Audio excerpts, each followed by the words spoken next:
Hi, and welcome to another video from Revision Videos. This time we'll be focusing on J.B. Priestley's use of dramatic devices in his 1945 play An Inspector Calls.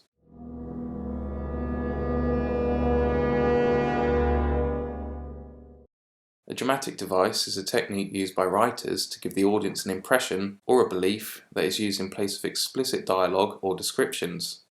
It adds another layer to the play with implicit meanings that can change the mood or reactions of an audience within an instant. Some examples within the play include the lighting in Act 1. Priestley uses a change in lighting to show the change in atmosphere that the inspector's arrival brings. The lighting should be pink and intimate until the inspector arrives, and then it should be brighter and harder. The doorbell is another dramatic device used by Priestley. The sharp ring of the doorbell interrupts Burling's speech about social responsibility.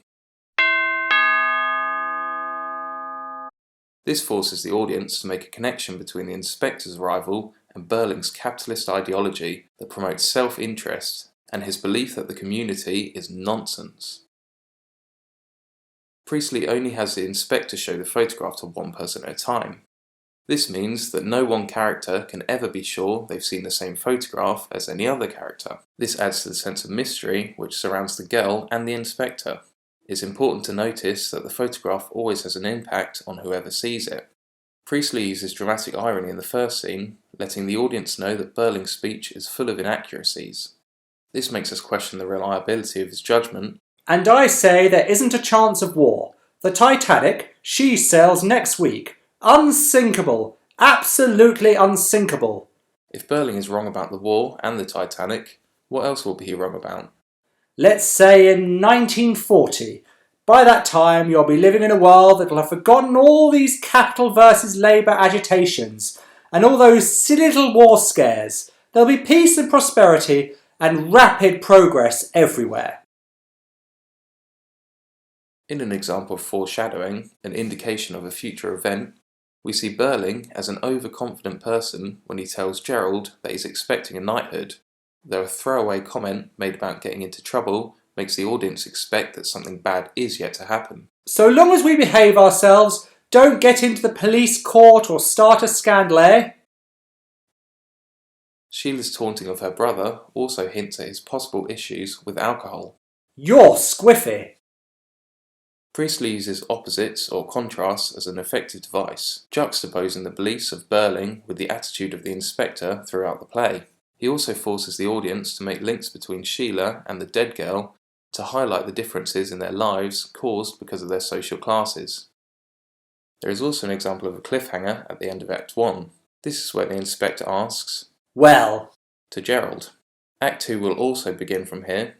This makes the audience have to wait to find out what will happen, despite already having anticipated what might happen, or having already come up with an assumption. In Act 2, more dramatic irony is used. Mrs. Burling is trapped at the end of the scene. This is because the audience observe her forcefully blame some drunken young idler, leading the audience to realise that she is describing Eric. This also highlights her hypocrisy, as we know she would never apply the same standard to her own family.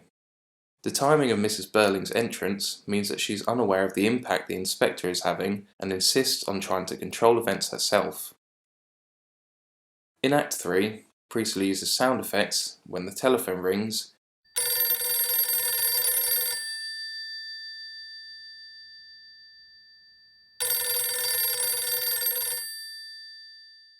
heralding the significant information about to be shared. And lastly, the final document is a shocking surprise to all the characters on stage, and the audience too. It's a true twist in the tale.